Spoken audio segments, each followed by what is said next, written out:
Hi hello welcome to our channel. నేను మీ శ్రీ. ఈరోజు మనం చెప్పుకోబోయే కథ ఏకాంత మంత్రం పార్ట్ 14. కథలోకి వెళ్ళే ముందు వీడియోని లైక్ చేసి అలాగే హైప్ చేయడం మర్చిపోకండి ఫ్రెండ్స్. సబ్స్క్రైబ్ చేసుకొని కథని మొదలుపెట్టేయండి. సాహి ఆమె దగ్గరికి వెళ్ళింది మైత్రి. మైత్రిని చూడగానే మళ్ళీ ఆ విషయం గుర్తుకు రాగానే అదంతా అబద్ధమని తనకు తాను సర్ది చెప్పుకుంటూ మైతు అని నవ్వింది. కాసేపు కాలేజీ విషయాలు మాట్లాడుకున్నారు. మైతు మనోహర్ వాళ్ళది ఏ ఊరు అని అడిగింది సాహితి. తనకు తెలిసిన ఊరి పేరు చెప్పింది మైత్రి. మరి మనోహర్ గురించి ఇంట్లో చెబుతున్నావా? జాబ్ కూడా వచ్చింది కదా అని సాహితి అడగగానే ఈసారి ఫెస్టివల్కి అర్జున్ వస్తాను అని చెప్పాడు సాహి. అర్జున్ వచ్చిన తర్వాత ఒకేసారి అందరితో చెప్తాను. అమ్మ ఒప్పుకుంటుందా లేదా అని భయంగా ఉంది. అర్జున్ అయితే ఒప్పిస్తాడు కదా కాస్త దిగులుగానే చెప్పింది సాహితి. మనోహర్ మీద మైత్రి ఎంత ఇష్టాన్ని ఏర్పరచుకుందో అర్థమవుతుంటే మనోహర్ చెడ్డవాడు కాకూడదని మనసులోని దేవుణ్ణి కోరుకుంటోంది.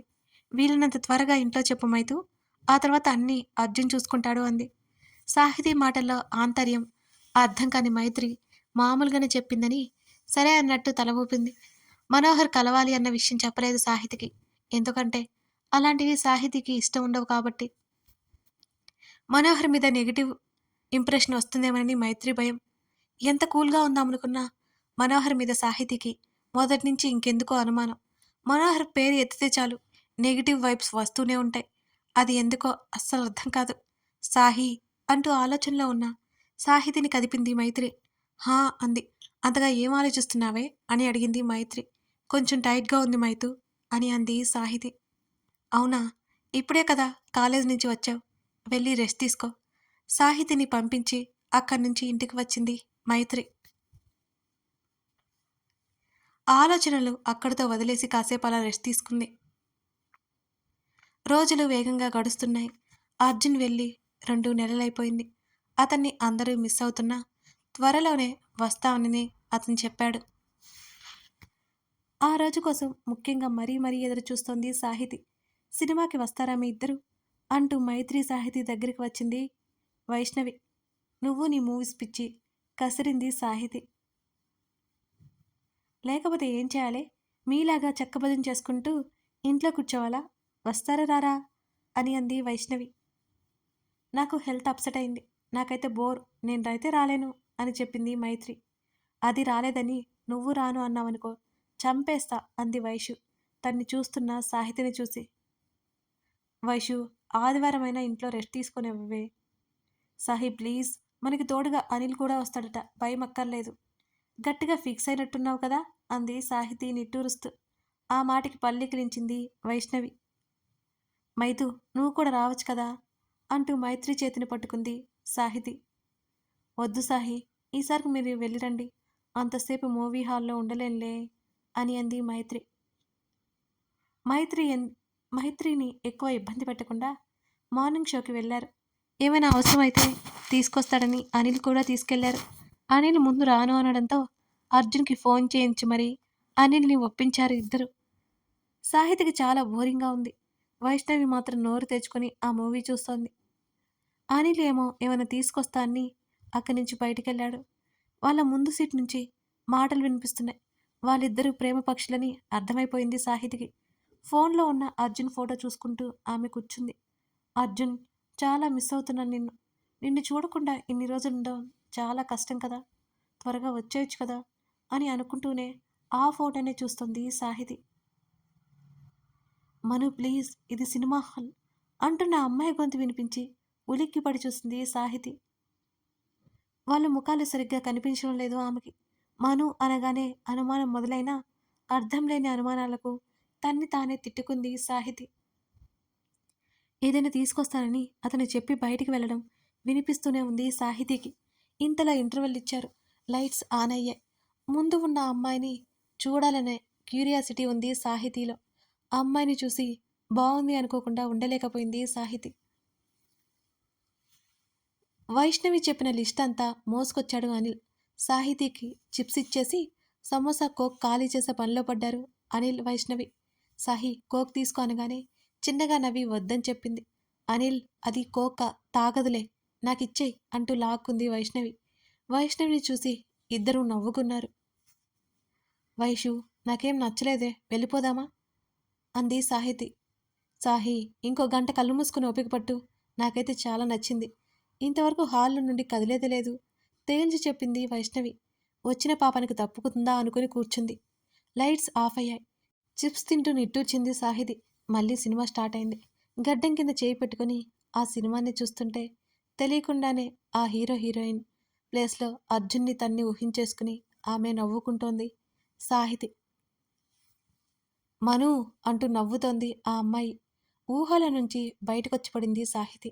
తన ముందు సీటే కావడంతో చాలా బాగా వినిపిస్తున్నాయి మాటలు. చాలాసేపు అక్కడే ఓపిగ్గా కూర్చుని మూవీ అయిపోయిన వెంటనే బయటకొచ్చింది. ఇంకోసారి ఇలాంటి బోరింగ్ మూవీకి తీసుకొస్తే మామూలుగా ఉండదు అని అంది వైష్ణవిని చూస్తూ కోపంగా. అంత బాగుంటే నీకు బోరింగ్గా ఉందా? నిన్ను అర్జున్ పూర్తిగా చెడగొట్టేశాడు. ఆ హాలీవుడ్ మూవీస్ చూపించి ఇలాంటి మూవీస్ని చూడకుండా చేస్తున్నాడు అని అంది వైష్ణవి కోపంగా.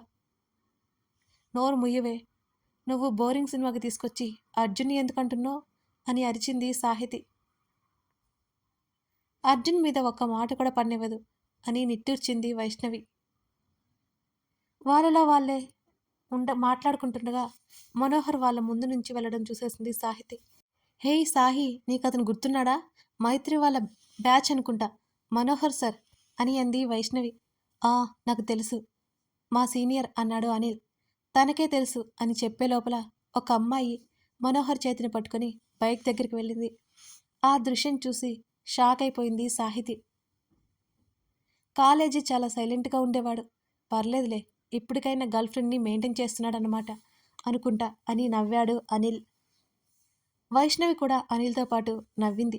ఆశ్చర్యంతో కళ్ళు పెద్దవి చేసి మరీ చూస్తోంది సాహితి వాళ్ళని. సినిమా హాల్లో తన ముందు కూర్చున్న అమ్మాయి ఆ అమ్మాయి అంటే ఆమె పక్కన ఉంది ఈ మనోహర. మైత్రికి బుర్ర పనిచేయలేదు. కాసేపటికి సాహితీ మెదడు మొద్దుబారిపోయింది. అదే కన్ఫ్యూజన్తో ఇంటికొచ్చేసింది. మైత్రికి ఆ విషయం చెప్పాలి కానీ చెబితే నమ్ముతుందో లేదో అనేది తెలియదు సాహితికి. అంటే ఆ రోజు మనోహర్ ఫ్రెండ్ రవి చెప్పిందంతా నిజమే అన్నమాట. తనే వినిపించుకోలేదు. అతని మాటలు తను నమ్మలేదు. ముందు రవిని కలిసి విషయం ఏంటో తెలుసుకోవాలి. అప్పుడు గాని తనకి మనశ్శాంతి ఉండదు అనేది సాహితీ ఆలోచన. కానీ ఎలా కలవాలి? ఆ రవి ఎవరో ఏంటో కూడా తనకి కనీసం తెలియదని, ఫోన్ నెంబర్ కూడా లేదు తన దగ్గర. సాహితీ ఆలోచించుకుంటోంది. 2 రోజుల వరకు ఆ రవి కనిపించలేదు. ఒకవైపు మైత్రి మనోహర్ మీద హోప్స్ పెంచేసుకుంటోంది. ఏం చేయాలో తోచక సాహితికి పిచ్చి పట్టినట్టుగా ఉంది. సాయంత్రం కాలేజీ అయిపోయిన తర్వాత వైష్ణవి తను ఇద్దరూ ఇంటికి బయలుదేరారు. దూరంగా టీ కొట్టు ముందు రవి కనిపించాడు సాహితికి. నువ్వు ఇంటికి వెళ్ళిపో వైషు, నాకు చిన్న పని ఉంది అంది సాహితి. ఏం పనిది? పర్లేదులే ఉంటాను అంది వైష్ణవి. నువ్వు వెళ్ళి వైషు, మా ఇద్దరి కోసం ఏదైనా తీసుకెళ్ళాలి. మాల్కి వెళ్తున్నా, మరి వస్తావా అని సాహితి అనగానే, వామ్మో, నీతో షాపింగా? నా వల్ల కాదు, నేను వెళ్ళిపోతున్నా, జాగ్రత్తగా వచ్చేయ్ అని అక్కడి నుంచి వెళ్ళిపోయింది వైష్ణవి. హమ్మయ్య అని తనలో తానే అనుకుని రవి ఉన్న టీ కొట్టు ముందు తన స్కూటీ ఆపింది. అక్కడ సాహితిని చూడగానే షాక్ అయ్యాడు రవి. టీ కప్ పక్కన పడేసి సాహితి దగ్గరికి వచ్చాడు. నీతో మాట్లాడాలి అని అంది సాహితి అతన్నే చూస్తూ. ఆ మాటకి ఇంకో పెద్ద షాక్ తగిలింది రవికి. సాహితి తనతో మాట్లాడడానికి వచ్చిందా? ఏం మాట్లాడాలనుకుంటుంది? సాహి, నువ్వేనా అని సంతోషంగా అన్నాడు రవి. సాహితి అని కరెక్ట్ చేసింది చాలా సీరియస్గా చూస్తూ. అదే సాహితి, ఏం మాట్లాడాలి నాతో అని అడిగాడు. ఇక్కడ కాదు అని చుట్టూ చూస్తూ అంది సాహితి. మరి ఎక్కడా అని అయోమయంగా అడిగాడు రవి. రోడ్డుకి ఆపోజిట్లో ఉన్న కాఫీ షాప్ వైపు చూపించింది. సరే అన్నట్టు తల ఊపాడు రవి. సాహితి అక్కడి నుంచి స్కూటీలో వెళ్ళింది. రవి వెనకే వచ్చాడు. ఒక కార్నర్ టేబుల్లో కూర్చున్నారు ఎదురెదురుగా. మనోహర్ గురించి నీ అభిప్రాయం ఏంటి అని సూటిగా రవిని చూసింది. మంచోడే కానీ ఈ మధ్య మారిపోయాడు అని అన్నాడు రవి. మా మైత్రి మీద మనోహర్కి నిజంగా ప్రేమ ఉందా? నువ్వు అన్నట్టు అతనికి వేరే అమ్మాయిలతో అఫైర్ ఉందా అని అడిగింది సాహితి సూటిగా చూస్తూ. అవును సాహితి, వాడికి ఎఫ్ఐఆర్ ఉంది. ఆ అమ్మాయి చాలా డబ్బులున్న అమ్మాయి. అమాయకుల్లా నటించి డబ్బున్న అమ్మాయిని వల్లో వేసుకోవడం వాడికి అలవాటే.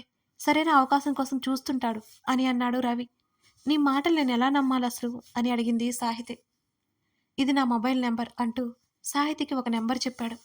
ఇప్పుడు నీ మొబైల్ నంబర్ నాకెందుకు అని విసుగ్గా చూసింది సాహితి అతని వైపు. రేపు ఉదయం వాడు గర్ల్ ఫ్రెండ్‌తో పాటు ఎక్కడికో వెళ్తున్నాడు. ఇప్పుడు కూడా ఆ అమ్మాయితోనే వెళ్ళాడు. నువ్వు చెప్పేది నిజం సాహి. రేపు ఉదయం నాకు కాల్ చెయ్యి ఒకసారి. వాడు ఎక్కడున్నాడో, ఎక్కడికి వెళ్తున్నాడో నీకు చెప్తాను. నీకప్పుడు విషయం తెలుస్తుంది అని అన్నాడు రవి స్థిరంగా.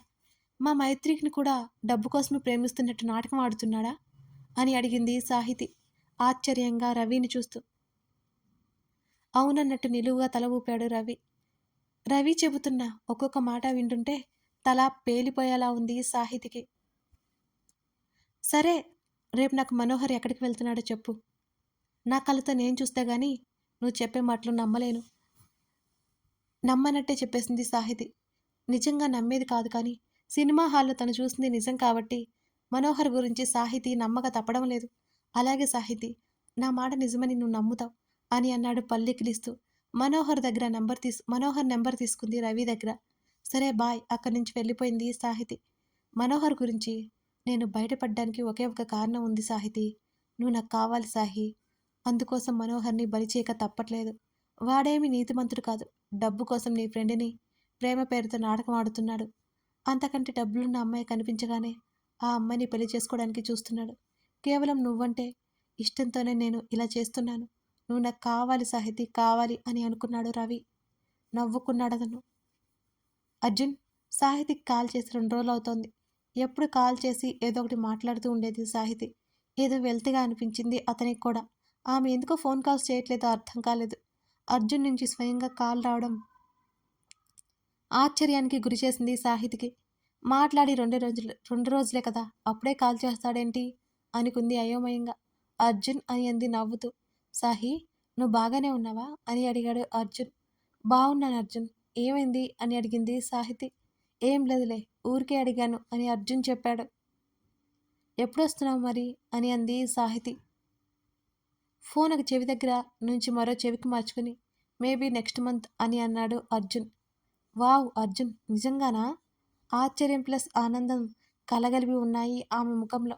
అవును, ఫెస్టివల్ కూడా ఉంది కదా, ఇంకో 4 రోజులు ఎక్స్ట్రా లీవ్ తీసుకుని వస్తాను అని అర్జున్ చెప్పాడు. అలాగే అని అంది అతన్ని అత్యంత సంతోషంగా చూస్తూ. ఆ సంతోషాన్ని తనలో దాచుకుంటూ. తన రూమ్మేట్ పిలవడంతో ఓకే సాహి, నేను ఉంటాను, టేక్ కేర్ అన్నాడు అర్జున్. టైంకి తిను అర్జున్, జాగ్రత్త అని చెప్పింది సాహితి. మైత్రి దగ్గరికి వెళ్ళింది సాహితి. మైతు, ఇవాళ నాకు అర్జున్ కాల్ చేశారు తెలుసా అని ఆమె కళ్ళల్లో మెరుపు ఆ క్షణం స్పష్టంగా బయటపడిపోయింది మైత్రి ముందు. అర్థమవుతుంది, అందుకే నా నీ ముఖం తెగ వెలిగిపోతుంది అని మైత్రి నవ్వింది. అర్జున్ నెక్స్ట్ మంత్ వస్తాను అన్నాడు. తెగ ఎక్సైట్ అయిపోతూ చెప్పింది సాహితి. అవునా, మాకు చెప్పలేదే, నీకు చెప్పాడంటే అర్థమేంటి అని కళ్ళెగరేసింది మైత్రి. అంతొద్దమ్మా, మాటల మధ్య నేను క్యాజువల్గా అడిగితే అప్పుడు చెప్పాడు అంతే. నువ్వు ఎక్కువ చేయకు, ఎక్కువ ఊహించుకోకు. మీ తమ్ముడు ఒక రాయి, స్టోన్, అర్థమైందా? మూతి ముడుచుకుని చెప్పింది సాహితి. ఏడ్చావులే, వాడు పైకలా కనిపిస్తాడు కానీ లోపల చాలా సెన్సిటివ్.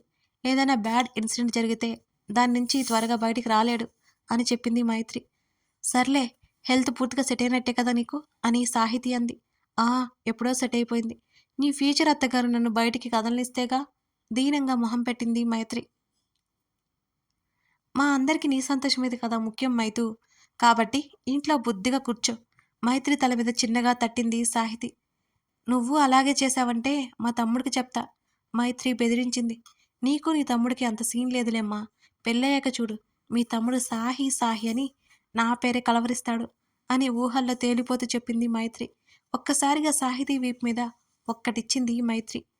ఊహలా ఆపవే, ముందు వాడికి అసలు విషయం చెప్పవే, అప్పుడు నమ్ముతాను అని మైత్రి అంటుంటే నా వీపు వాచిపోయేలా కొట్టావు కదూ రాక్షసి అని గుర్రుగా చూసింది సాహితి. మా అర్జున్ని వచ్చి మసాజ్ చేయమంటావులే కన్ను కొట్టింది మైత్రి. చిచి, సిగ్గులేదు నీకు. బాబోయ్ ఏంటా మాటలు? చేతుల్లో ముఖం దాచుకుంది సాహితి. మా సాహి సిగ్గుపడిపోతుందే అని నవ్వేసింది మైత్రి. మైత్రి చుట్టూ చేతులు వేసి రెస్ట్ తీసుకో మైతు, అర్జున్ వచ్చేసరికి యాక్టివ్‌గా కనిపించాలి.